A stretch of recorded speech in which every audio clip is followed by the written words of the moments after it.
Between July 30th and August 5th, one of the most secure digital vaults on Earth was quietly hollowed out. In a matter of days, attackers drained over 1,600 Bitcoin, roughly $100 million, from more than 7,000 individual addresses. These victims didn't click malicious Discord links, fall for phishing scams, or inadvertently download malware. To understand how this happened, we have to look at this diagram mapping the three distinct layers of the system's architecture: the network layer at the top, the firmware layer in the middle, and the hardware layer at the base.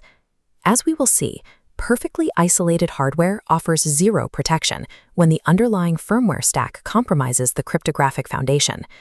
The target of this exploit was the Coldcard, an air-gapped, open-source hardware wallet manufactured by CoinKite.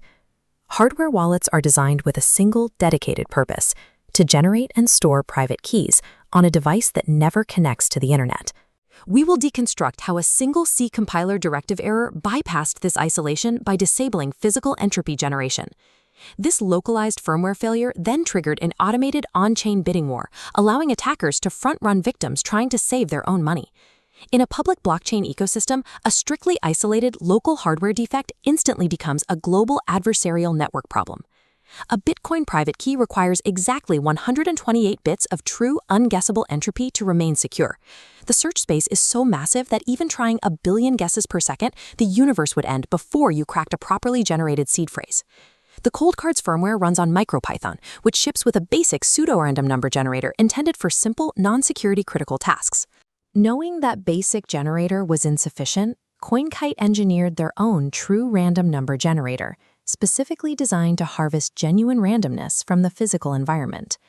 The overarching security of the system is strictly bounded by the strength of its weakest source of randomness, meaning the routing mechanism that selects between these two generators is critical. Selection logic uses an if-not-defined check to disable the basic MicroPython generator. Developers set a flag to 0, but because 0 is technically defined, the check passed. The compiler routed all key generation to the basic generator, bypassing the custom hardware.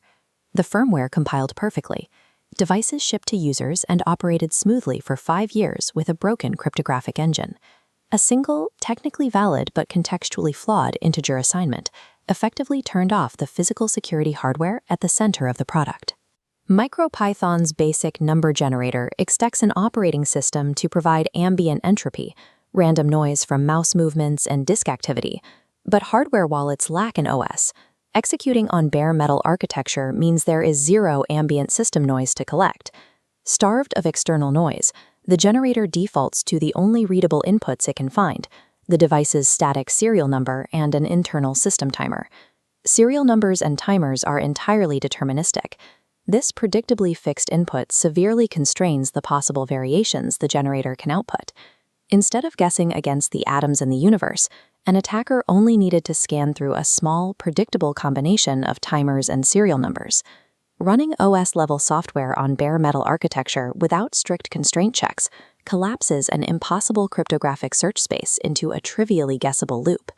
Once those keys were mathematically compromised, the focus shifted to the Bitcoin network layer.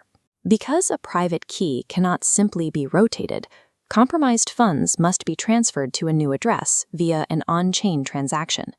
Unconfirmed transactions wait in the Bitcoin mempool for miners, who prioritize the highest fees. Victims submitted frantic rescue transactions using standard fees, but attacker bots immediately duplicated these transactions with the compromised keys, attaching an artificially inflated fee. Miners operate on economic incentives. By confirming the highest bidding transaction, they effectively automated the theft through front-running.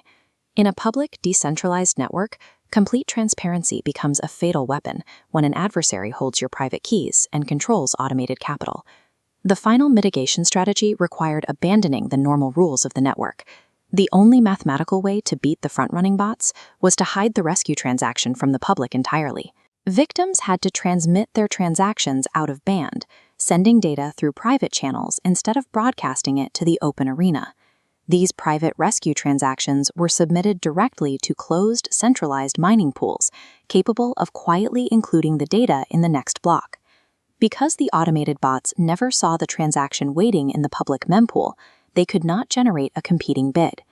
To survive an attack on a decentralized network, the most rigorous self-custody advocates had to utilize dark pools and centralized routing infrastructure. This final diagram tracks the complete cascade. A single compiler flag error bypassed the physical hardware protections, ultimately culminating in automated mempool front-running on the network. The hardware never connected to the internet, and no user was ever tricked. It highlights a sharp contrast between the ideology of trustless financial sovereignty and the unforgiving reality of system engineering. A device meticulously engineered to eliminate the need for human trust ultimately forced its users to petition centralized mining operations for an emergency rescue. Extreme operational security at the physical layer offers little protection if a single zero in the firmware stack dictates the rules of engagement.